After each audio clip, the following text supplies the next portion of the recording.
Hey, Gina. Hey. Hey, how's it going? Sorry, we've been So talking for no, like a minute. we're talking. Well, and we realized that we have met. I introduced myself to you guys in Switzerland. Switzerland. It was Switzerland, right? Yeah, It was yeah, Switzerland in the Alps in this like idyllic situation. And I love the Baroness band, and I. You're one of those bands like that day I saw that you were playing, and I was like, oh well, I'm going to watch them. And I watched your whole set actually. thank you so much. And it's so Thank you. good. It's so Thank you so good. much. Of course. And likewise, and we love Oh, the thank Rise you. Against. And we Thank you. I the really Rise Against sisters. Yeah. are the rise against us is. Well, I mean, I think that the podcast could be over right here. We should just announce a tour, Baroness and Rise And Against, done. and that Yeah. that should be it. That would be a fucking rad tour. That would be so At least cool. so. I love Yeah. it. A lot of the times, you take a band, you're like a tour of the band, and you like them as people, but you don't, whatever. You don't really go watch them. I would watch you guys every night, man. Um, that'd be great. Anyway, well, let's talk about nerdy guitar shit. Let's do it. Let's do as it. as is the want of this podcast. So I'm going to start with, because I'm a fan. One of the things that I think is so cool, and I don't know if it's always been like this with Baroness, but definitely with your sort of tenure. Um, the use of single coil and P90 pickups and what others, not to define it so much, but I wouldn't call Baroness a metal band per se, definitely a heavy band. And was that a conscious decision on your part to just say, you know what, fuck it, I'm not going to do the humbucker thing? Because you also, at least at that festival, were using, and of course it was rental gear, but Fender combo amps like the Hot Rod DeVille, if I'm not mistaken, was it? Hmm. Yeah, yeah. And So a Princeton. Yeah, the yeah. Princeton. So was all of that a conscious decision? Like, I'm not going to do the humbucker Marshall thing. Yeah, I mean the Fender combo thing. That's what we use live. So I use like a Princeton and a Deluxe. I think yeah, when we're renting stuff, sometimes it's like, Yeah. would you take a hot rod? And it's like, yeah, I like this too. Those are cool. Yeah. Yeah. So yeah, I think just like trial and error, like just trying stuff. When I joined the band, I didn't really know like what I was coming from a situation where I was playing in more of like a theater like production kind of thing. I was playing Sure. guitar at Cirque du Soleil for the past almost 5 years at that point. So that's like a totally different thing. It's like everything's on a fractal. All your patch changes are like MIDI triggered with like the whole time code of like the show and like the Sure. lighting cues and all that. So it's like it's just a totally different world. I mean, it doesn't really feel like you're not that connected to like Right. what you're doing, which is kind of like the bummer of those maybe like situations because it's like I am yes technically playing guitar, but I'm not Yeah. like you know invested in this because it's just your for me personally I'm like I just feel really like removed from like Yeah. the thing about guitar that I love. So whatever, that was a tangent. Sorry. No, no, no. This is exactly what we talk about in here. And I've got 1,000 things to say about your point just now because I've been going through it myself. Go ahead. I'm sorry. Sure. Yeah, yeah. But yeah, so started playing with John. I found this used as a 1992 ASAT Classic, a GNL ASAT Classic Telecaster, and that just like worked really well. And we started like experimenting with amps. We had all kinds of stuff. I had a Marshall half stack. I had like a Buddha Super Drive Yeah. combo. John had like some of the Buddha stuff too. We had like all kinds of stuff, and we kind of like settled on the Princetons. Like, and I think the way that we play guitar together, and then as we started like writing and kind of just like really becoming like this guitar playing team, Yeah. we're rarely like playing the same thing at the same time unless it's like arranged where it's like all right now it's like a moment and now we're both playing this E power chord or Yeah. whatever. Yeah. We voice things really like in a way that it's there's more of a spread that we can Sure. complement what the other person's doing. And so for us with like humbuckers or like a more saturated sound, it was just like somebody's stepping on the other person depending Right. on who's doing what part, and we really need them both to stick out equally. And the single coil setup for us just like gave us that ability to be really surgical with our tones, to not step on the other person's like part, and just kind of give everything that spread that it needed to kind of complement what we were doing Yeah. which was trying to complement each other, So Right. that's how we kind of like arrived with Well, a few that. things there. A, playing heavier music with galloping and double picking and palm muting and stuff like that with a single coil or a P90 pickup. I mean, they're not as friendly to you. You know what I mean? They're not working in your favor. Like, you really got to know your shit and play super precise, like you just said. And so that's a true testament to both of you guys. Um, but also, what an interesting choice. And I'm sound like a broken record because I've talked about this so many times. I as well am in a guitar partnership, and uh, why play the same thing at the same time? It doesn't. It's not heavier. It doesn't sound. It just sounds like one guitar doing this one thing, unless you guys phrase things differently. Which, I mean, hopefully, if you're in a guitar partnership, you do. So it sounds, there is that bit of a delay thing that kind of broadens it. But why not play different stuff? And I've referred this a thousand times. I know, the Grateful Dead, they referred to it as weaving. They kind of weave in and out of each other and kind of take each other's parts and stuff like that. And I just love that sort of idea behind it. I did notice that about you guys as well, and it's done in such a cool, interesting way that adds breadth and adds dimension. Um, and then to back up even further, your whole thing with the amp profilers, it's fucked because I've been going through that shit myself right now, to where with what you and I do, we get drop shipped into these festivals, and going on amp profilers, it makes a lot of sense, Yeah. because it's consistent in our ears and all that shit. But I got to admit, when I see somebody playing a big place, a stadium, and they're doing it with like 4 pedals and a regular amp and a guitar, I just think it's cooler, Yeah, I mean, like, logistically, the profilers are awesome. Like, they make so much sense. Like, I just watched the Rick Beato interview with Kirk Hammett, Yeah, which yeah, is like so awesome. Like, uh, absolutely. oh man, I had a night where I was just at home and I made dinner and sat down. I was like, I'm gonna watch the Rick Beato, like the Awesome. new Rick Beato. That sounds like a great evening. That sounds like an Um, amazing evening. but yeah, and he talked about their process of arriving to, okay, this makes sense. And yeah, they're playing massive, stadiums, Sure.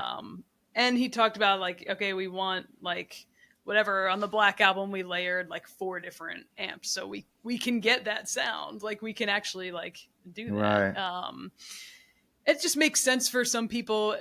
For us, we just this works for us and we love it, and it's just such a, it's part of what we do. Something like when I was getting to know John, I even with the jazz masters, I remember I was playing his jazz master. I was like, it's kind of hard to play, and he's like, yeah, but you have to you really have to earn it. You have to work for Mm-hmm. it. And I think part of him was maybe a part of the song will reveal itself in a more honest way if you're Sure. putting that much more of yourself into it. And I thought that was really cool. And Yeah. there is tech that makes things a lot easier, and that Oh, does make sense fuck yes, sometimes. there is.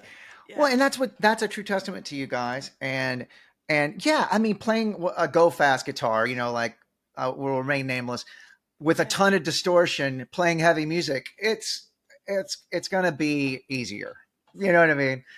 And yeah. you guys are not playing characteristically metal guitars, and you're not playing characteristically metal amps, so it is relying on your hands. And my hat's off to you. That's No, great. I really appreciate that. I think that means so much to us. That's because that's how we kind of think about things. More distortion doesn't necessarily equal heavier. Like, Absolutely. you know, I remember hearing at one point the stems to the Beat It guitar solo, in Yeah. Van Halen solo, and I remember being this is pretty clean. Yeah. When you think about that solo, the most one of the most iconic guitar solos of all time, maybe the most Yeah. iconic, because it's Yeah. it's in pop music. It's not just a metal solo or whatever. And it's pretty clean. Yeah, I had an idea in my head of oh, this is gonna be the crazy, but it's it just sounds like the loudest amp uh, Right. being pushed, and yeah, it's not as saturated as whatever my imagination uh, made Yeah. it made it Which seem is like it would be. which is crazy because his rhythm tones were so overdriven. Yeah, You know what I mean? yeah, totally. If you think of the riff of Unchained, it's like holy fuck, that was like Yeah, death metal, distortion for back then. Um, totally. so let's go back a little bit. Like, what made you start playing guitar? What was your trajectory there? I just thought it was really cool. Like my dad had a guitar laying around, and he had like this VHS tape of like how to play guitar, how to play the Yeah, blues. It's like this, here's 12-bar blues, whatever. And I was like, I gotta learn that. that's awesome. Yeah, so I just like I don't know. I don't know why certain things like appeal. Like when you're a kid, you just gravitate towards things, and that was like my thing. And I have an older brother who, was into Yeah, metal and Pantera and stuff like that. And I think part of me was like, I just want to. My older brother think I'm cool, yeah, so yeah. that was kind of yeah, That's so important to have somebody older as your sort of Sherpa yeah, into anything really, whether it's punk music or metal or guitar playing or whatever. It's so important to have somebody else that has been down the road and like can show you the way, and it's fun, it's easy, you could just put your hand here or whatever, whatever it might be. So like, absolutely. was it something you knew you always wanted to do, or did it take a while, or when you picked it up for the first time you're like, this is it? I think for me when I picked it up, I just like I wasn't like a huge sports kid. Like I Mm-hmm. wasn't, so that was like my thing that I just naturally wanted to give it all my attention. Like I just was like, no, I want to, whatever I was trying to learn at the time, breaking the law or whatever. It's like I Yeah, really like fuck want to yeah. understand this, and like yeah, it just kind of like organically consumed me. So Yeah, I just let it happen because I loved it. Like I would go to the dinner table holding my guitar, and like I yeah. just didn't want to put it down. So That's yeah, fucking great. I mean, I think it's kind of like also it has to be that way. I mean, you look, I can't pretend to know how somebody makes it or does something nowadays. I mean, people have asked, what do you do? I'm like, I don't fucking know if how I did it is how you do it, which is put everything into it. Don't give yourself anything to fall back on, and put all your shit in a storage and go in a van for 10 years until people are showed up at your gigs. But I think you need that dedication and drive to get to do it. I think. absolutely, yeah. Was was Cirque du Soleil sort of your what was your first sort of professional tenure, or was there a band before Cirque du Soleil, or I played in bands like in Philly, bands with friends from high school. Once I was like more in high school and college, I played in bands. We'd do house shows and just like yeah, stuff like that. And I played in a Metallica cover band, and then I that saw kind that. of gave us like a taste of like touring because it was, I suppose because it was like um, something like a cover band's maybe a little easier of like, all right, we're gonna like just book some shows Right. and see what happens. And so that gave us like kind of a taste of being on tour for the first time. As I mean, we were like pretty young. We were in high school. I say easier because I think like just for like booking things, it's like this is what it is. It's just Right. it's a cover band, whatever. Just put it in a bar and that'll work. Right. Um, It'll work. so yeah, so we that was like whatever sophomore year of high school and kind of into the first year or so of college. We kind of did that where we would tour around doing that and then playing our like original stuff more locally around the Philly and Jersey area. And Yeah. yeah, and then I kind of dropped out of college to pursue just doing music full time, Yeah. and then I started working at Cirque du Soleil. That was just something a friend of mine saw like, hey, they're like whatever, like auditioning like musicians. They're just like hiring musicians, and I thought that would be really cool. I had never heard of Cirque du Soleil before. I Oh didn't no like shit. aspire to do that. I just was like, that's cool. Like I would, had an interest in checking that out. Like, what does that world look like? Yeah. Of just like, oh, they're hiring like musicians, whatever. Um, and that kind of took its own journey and its own legs, and yeah. Did So was that like? Okay, so the production you were in was the Michael Jackson show. Is that right? Yes. Yeah. Um, I'm telling you, I'm a fan of like the Beatles Love Show. I've been to that thing so many times, and it's always amazing. I love it. It's so good. Um, Yeah. it's so good. Was it? So did you have to? Was that in Vegas or was that a touring thing? So that was in Vegas, yeah, and like similar to the Beatles one, where it's I think it's like George Martin's son is like the Yeah. producer of like all the music for that, because it's a lot of um, takes that were curated for the show. So it's not just like here's a song as is. He kind of like produced it to Right. produce the whole soundtrack to kind of like go along with the visuals and all that. So yeah, and then Michael Jackson show is similar in that like kind of style of production. So that's why we had access to like the stems from Thriller. Where it's like, do you want That's to hear bananas. the isolated shaker track on the song Thriller? It's like, yes, I do want to hear that. Sure. Like, it's Why really not? cool. Fuck yeah, It's absolutely. so Yeah. random. Yeah. Yeah, so that was in Vegas, and it's still there. It started in we all went to Montreal, like the kind of original like whatever like cast members, and we created the show in Montreal, and then the theater was built out for it in Vegas, and we kind of took what we did in Montreal and moved it into this theater, and that's where it Wow. still is. So yeah. Wow. Did you leave that for Baroness? um it's essentially yes. I was just like we were talking about earlier, I was getting to a point where I felt like I kind of stopped growing as an Right. artist and a musician after doing that for so long. It's 484 shows a year. God damn. So it's a lot of shows. I did it for, including the creation process, just under 5 years, which that part was cool. That was, more Yeah, that sounds awesome. collaborative and whatever. But yeah, I mean, that's just what it is. You really can't change up what you're doing or anything like that, because it's like actually dangerous. So Yeah. like Yeah. everyone's relying on like certain cues and whatever. And with that type of schedule at the time, there was no like person to sub in for me. Like it was just me, so I wasn't meant to like get sick or like miss any days of work. So it was hard to Wow. like have a band or tour or do things outside of just like what that schedule required. So Sure. I was just kind of ready to like do something else and get back to being in bands, because that's what I loved. And I kind of met John around that time, and so it just sort of worked out. And I was like, I'm just gonna go back to Philly. That's where I'm from, and get back into just being in a band and Yeah. being on tour and making albums, because that's what I want to be doing. What a great band you fucking joined too, man. Thank you so much. Yeah. And how did you meet him? How did that come about?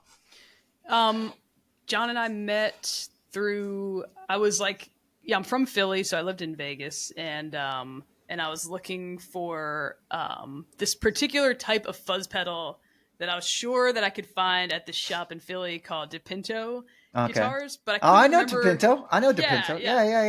Yeah. It was a great shop. I couldn't remember the name of the pedal, so I was like Googling stuff to try to like hopefully find it, and I looked up like Philly fuzz pedal, and this company came up called Philly Fuzz, and I was like, what's this? That's not what I was looking for, but like Yeah. that's awesome. And it was this guy and his wife made these pedals out of the neighborhood I grew up in Wow. Philadelphia, a little neighborhood called Roxborough. So it was like super random that they were like based out of there. So I Yeah. bought one online, and I just told them like, hey, I'm gonna be in town visiting my family, so like if it saves on the shipping or whatever, I'll just come get it in 2 days. And Yeah. they're like, yeah, that's cool. And then John sent me an Instagram message and was like, did you just buy a Philly Fuzz pedal? And I was like, yeah, like, Yeah. hi, I'm a big fan. Like, Yeah. like what? And he was like, oh yeah, I work with them. I do some of the like, whatever. Like he collaborated with Steve, who made the pedals. Like he would kind of help him like Wow. test out parts and like, kind of maybe guide him on like, this one should whatever have more of this type of sound, or however they collaborated in that process. And I had no idea. I just thought it was like a random Yeah.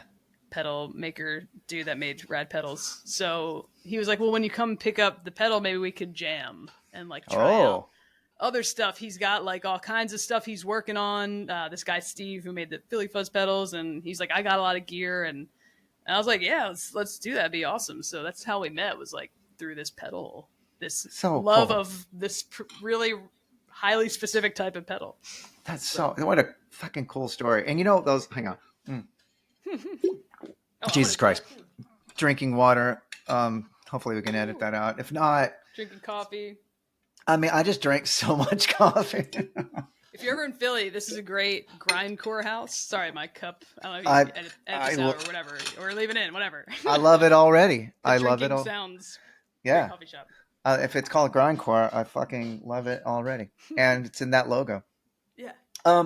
So the Pinto guitars, it's funny because those guitars are so cool. That band Los Straight Jackets uses the Pinto guitars. Yeah. And I always thought they kind of look like the guitars from the Flintstones. You know what I mean? Like the way they're like their pick guards and stuff. I always thought that was so cool. And I actually saw that store once. It was closed. I was in Philadelphia and I saw that store. I was like, oh shit, that's those. And I didn't get to go in, but I'm going to go in now. Holy shit. Yeah. Make cool a note of that. And so is that where it started? He was just kind of like, hey, I'm looking for a guitar player. This was working out. Let's do this. No, I mean, he even say I'm looking for a guitar player. He was like, I think we like hung, we had coffee, and maybe he brought like the pedal that I bought. It was like, here's this. And then like, if you want to jam later. And yeah, I mean, he was very kind. He invited me to his like home, and we sat in his basement for like 8 hours and just like played holy shit guitar together. We just jammed. We played, I don't even know what. I couldn't tell you what. I think we played some whatever. Like I think we played Orion. Good and perfect. Yeah, and then he was like, yeah, if you're ever like visiting, like let me know. Like we'll hang and jam. Like John's, he's a down to earth dude, and yeah, he's just like, that's just John. Like, oh, cool. I like what this person's doing. Like, let's do that. Yeah. That's cool. So yeah, I guess I saw him a couple more times, and maybe we were gonna make like a demo for the pedals, for this guy Steve who's making these pedals, and then eventually he was like, well, next time you come, like, could you learn some Baroness songs, and then we'll have something specific to play. And I was like, yeah, I know a couple of them. Like, let me know which ones. Like the Purple album had just come out. Yeah, it's a great record. So yeah, so he had sent me an email with like 30 or 35 songs. Oh shit. So he's like, just learn these ones, Yeah. And so I don't know. I learned some of them. I was you're like, this is no fun jam anymore. This is like, this is real. Crack at it. Yeah. Yeah. I think he was like, yeah, well, he was very like nonchalant about it. He's like, well, I think like Nick and Sebastian are in town. Like, why don't we just play with them? Like, did you learn the songs? Like, we'll just everybody just jam. Like, we'll just have a fun jam. And I played with them, and they were super nice dudes, like insanely talented, super cool dudes. Yeah, Jesus. And that was it. And then like later on, he's like, yeah, I think like their guitar player Pete Adams, he's like, I think he's kind of like gonna move on to different stuff, and do you want to play guitar in the band? And I was like, absolutely. So that's great. Went in and put in my 2 weeks, and that was it. It's so fucking cool. I love those stories. I love it. That's what makes this whole thing that we do magic. You know what I mean? It's such a rarefied air that we breathe, and what we get to do is such a it's not real. You know what I mean? I mean, it is, of course, because it's what we do, but it's like, it's a fairy tale. And Absolutely. and I'm so lucky, get to do this. And when I talk to other people that also do, it's always so endearing to, would you talk to somebody that has the shared experience and also the same mindset toward it. They're not jaded yet. It's like, we all know that, holy shit, this is crazy. We get to do this. I just love that. And what a great, I was a fan of the band before and after you, and man, what a great addition. And it's just kind of has taken on this whole other thing. It's very apparent as a guitar player that you and John both are so compatible, musically. and linked in such a cool way. And I feel personally like the sort of guitar language on the Baroness records has gone on to a new dimension since you've been in the band. And it was really impressive to watch that live as well. Thank you so much. Absolutely. Means a lot to us. Yeah. I mean, we play a ton of guitar together, and yeah, I think John's the same mentality. Like, he's just excited to play guitar, and so am Good. I. And so it's Yeah. just like we live close to one another. We can, we have that like kind of I don't know, luxury of being able to like, what are you doing today? Nothing. All right, let's jam. Like, Yeah. It's it's great. like It's fucking it's awesome. cool. I live, in Texas, and my band is in Chicago, so I don't get that, and it's kind of a Sure. drag. Um, yeah, man. It's funny. I was watching you guys live, but side note, I also was watching your drummer Sebastian Thompson because I'm a big Trans Am fan as well, and so Absolutely. God, just watching the marvel that is that guy as well is just Jesus Christ. He's Um, insane, man. And like, gosh, yeah, he's he's so good. Yeah, I love like he's like the way we're like geeking out on whatever this piece of hmm gear, that like he's the same way with drums and guitar. He's just like a super great musician. He's got a great ear, and he's a great yeah. composer and writer. And I love Wow. hearing like him talk about the things he's excited about, like Stuart Copeland or Zeppelin or Yeah, whatever. And then when I hear like bits of that in what he does, I'm like, God, yeah. he's so good. So good. It's very obvious. Stuart, that's a yeah. Stuart Copeland. I hear Nico McBrain a lot in my Iron Maiden. Nice. Yeah. A lot. I hear a lot of that in that guy. But with what you were saying about guitar, it's like, I mean, I don't know about you, and I've said it a lot on here, but I don't. This is my hobby. It's my passion. It's my live. It's everything. I don't have anything else. I don't want Yeah. anything else. To me, it is enough of like, if I had time to have a hobby like golf or some shit, I I would be doing that just thinking like, oh wow, I could be learning some cool new thing. And that's not to say if people aren't on that, then more power to them. I actually almost envy somebody that has the I think I capacity. envy it. Yeah. Yeah, like, oh my god, that would be so cool to have. Maybe I'd feel like a more well-rounded human being, but at the end of the day, it is who I am.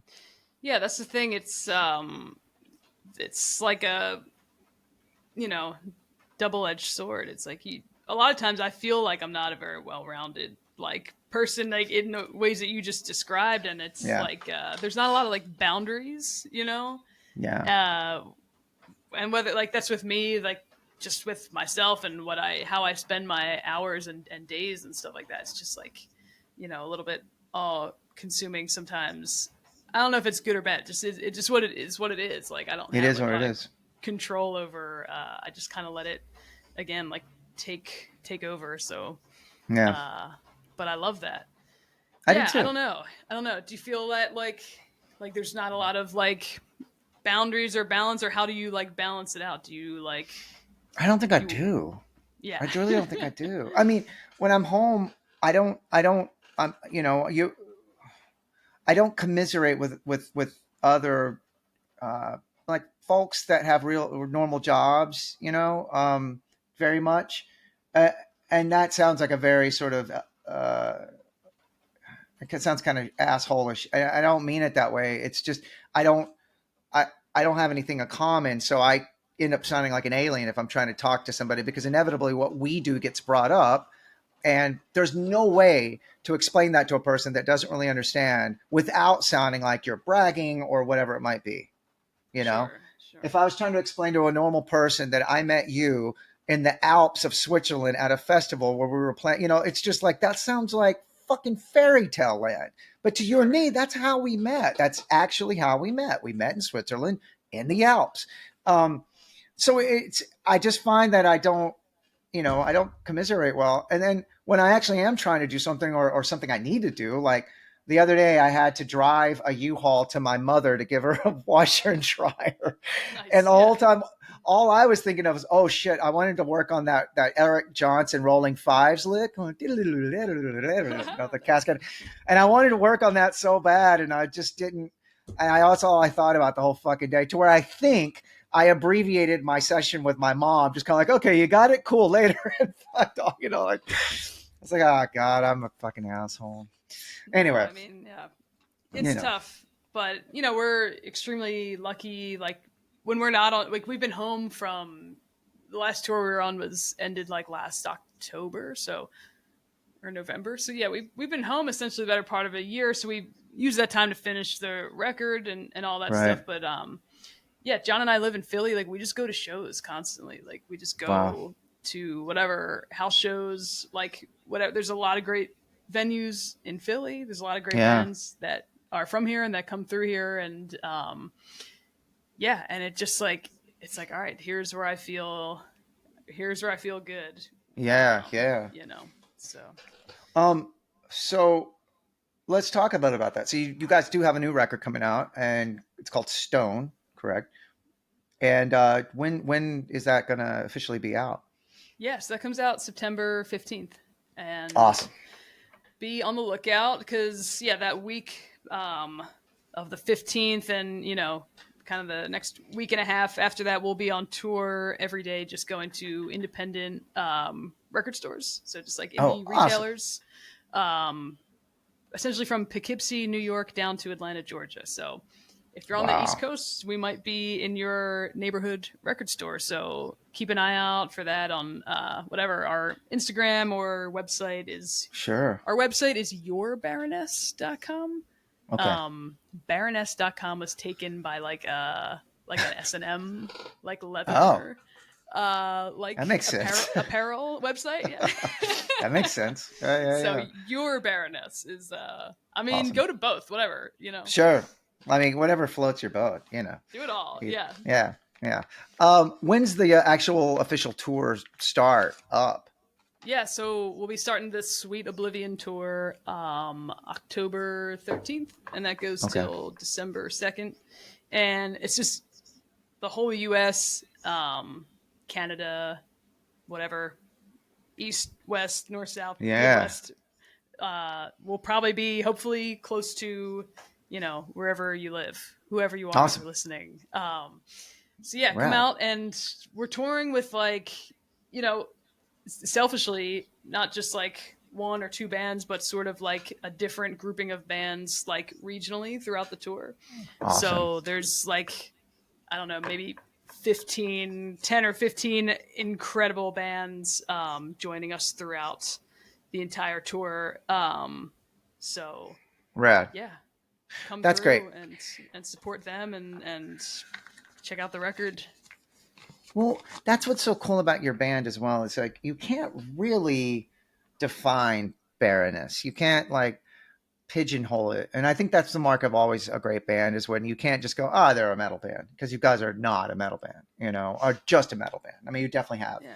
metal aspects, but it's so much more than that. You can only describe it as Baroness. I mean, it just sounds like that you're a band. And that, as well as I do, it's like I love metal and I love punk rock and I like it, but when there are those bands that just sound exactly the same and you can listen to 10 of them and then there'll be one in there that you're like, that band is the better of the 10 for whatever Sure. reason, it's because they have something discernible. Maybe the drummer plays it a certain way, or the singer's voice is different. And Jesus Christ, you can't put you guys in any catalog or category. Yeah, I don't know if that's been like, I mean, I think that's mostly that it's a positive for us. I think as far as like Sure. who do we tour with or who do we like pair well with has been like kind of something we've been trying to figure out. But what's kind of cool is it kind of gives us the flexibility to kind of pair up with anybody. Right. And that's ultimately like more fun for us. Yeah, our music is spirited in heavy metal and hardcore and whatever classic rock and country music. So it's kind of Yeah. it just is the amalgamation of our influences and what we bring to the table. And I appreciate about John that he's not like he's never like naysaying ideas. Even the Right. craziest, most out there like ideas or even something that's just inspired by like a weird sound or something. He's like, yep, let's follow He's in. this thread. Yeah. I So envy that. I envy that kind of creativity so much, man. And it's just the only, in my opinion, the only way to make music, really. So Speaking of that, you brushed on that a little bit. Your influences. Who were your people? Like, who were your guitar? It could be your favorite band or your guitar influences early on and even now. Yeah, I mean, my guitar influences early on, I'd say Kirk Hammett. We've talked about Yeah, him a lot this interview, but like, yeah, I mean, he's Metallica is just one of those like staple bands when you're learning guitar.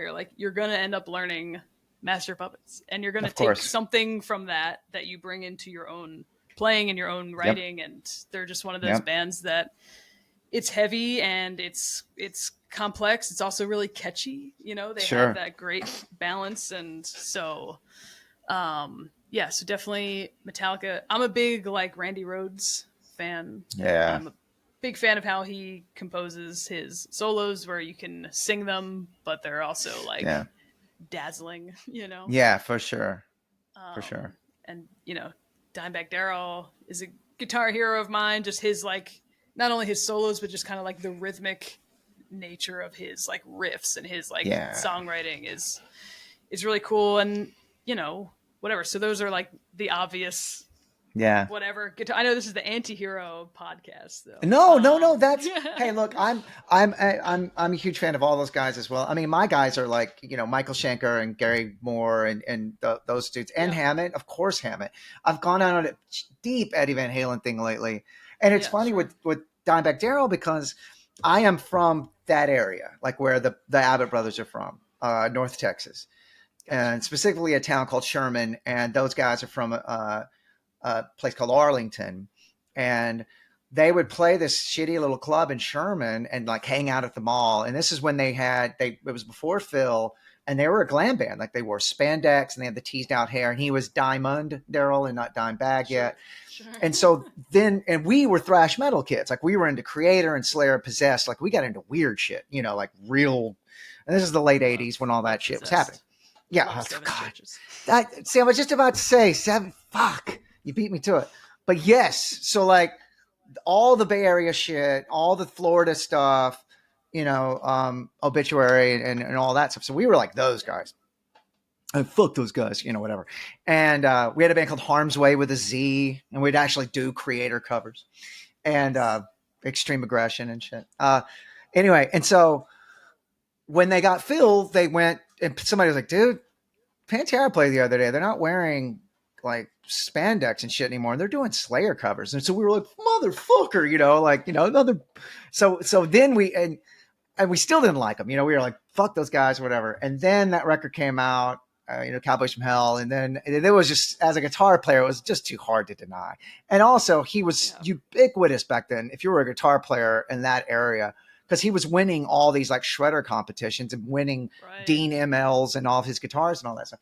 So I just Sure. couldn't get away from him. So I think it was like that too, like, man, fucker, whatever. Yeah. Yeah. Yeah. But Yeah. then you couldn't deny it. Then it was just like, all right, fuck, Yeah. I mean, it it's is good shit. like, yeah, it's like undeniable riffing. Yeah. Have you seen Yeah. There's like some video of him, like it's like old footage. He's got the kind of like teased out hair, but it's like him and his brother, and they're doing like a medley of like Ozzy solos. No, It's I haven't seen that. it's awesome. I have to see gotta that. scope that one out. But yeah, I mean, like whatever. In the spirit of the anti-hero podcast, I think Dave Rawlings is like probably my favorite guitar Oh, player, and like yeah. has the maybe most influence on me. I just love the way he plays and the way Yeah. he like Dave Rawlings, Gillian Welch's guitar player, and I mean they play and sing together. They're Yeah. a true duo, and he does his own stuff as well. But I think So like he my plays favorite.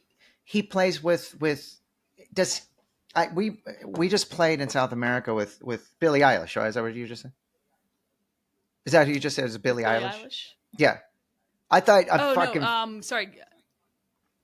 So yeah, oh my god, I do love Billie Eilish. uh, Dave plays with Gillian Welch. oh God, Gillian Welch. I thought you said Billie Eilish. I've never heard of Yeah. Dave. I have to check him out. I was like, wait, we just Oh played with yeah, her. yeah. Okay, we can edit all that out. No, it's all good. Yeah, yeah, yeah. Gillian Welch. I do know who Gillian Welch is, of course. I didn't know that was her Yeah, guitar player. Wow. yeah, yeah, yeah. So I mean, yeah, he's just the way he kind of his playing outlines the like progression that's going on. I don't know. I kind of look for that in guitar players that I admire. There's just Right. a way of going about not just soloing, but just however you're crafting the progression or whatever you're doing to like suit the vocal part. Right. I like players that can outline the progression in what they're doing and not have it be like, here's the chords, and then I'm just going to shred over top of it and ignore the changes Right. and just kind of do my own thing. And just shred for shred's sake. Yeah. I mean, I like that Yeah. too sometimes, but you know, Yeah, me too. But Dave is, yeah, I mean, it's just emotional and it's classy playing, but it's, Right. you know, I gotta it's check not that out. as flashy as, yeah, check it out. Yeah. It's beautiful. I think he's like the perfect guitar player. Awesome. Okay. Well, I will, on your recommendation, I will definitely check that out. So I ask everybody toward the end, is there one that got away? Do you have a guitar, or an amp, or a piece of gear, or something you might like got stolen or had to hawk or whatever? Oh man, I think there's a few. There always is, right? I'm like impulsive in the moment of like, if I'm like cleaning like my house, I'm like, all right, throw this away. And then like, you know, a month later, I'm like, where's that Yeah. thing that I held on to for 8 years, never used, and now I want it, and it's Now I need threw it. away. Yeah. I had a really cool Firebird. It was the 120th anniversary Firebird, Gibson Firebird. Whoa. And it was awesome. I traded it for a pair of Warm Audio preamps. So I mean, I don't know. I think I get a lot of use out of those. So Yeah. So that's probably okay. But I do think about that guitar a lot. I'm like, that was pretty cool.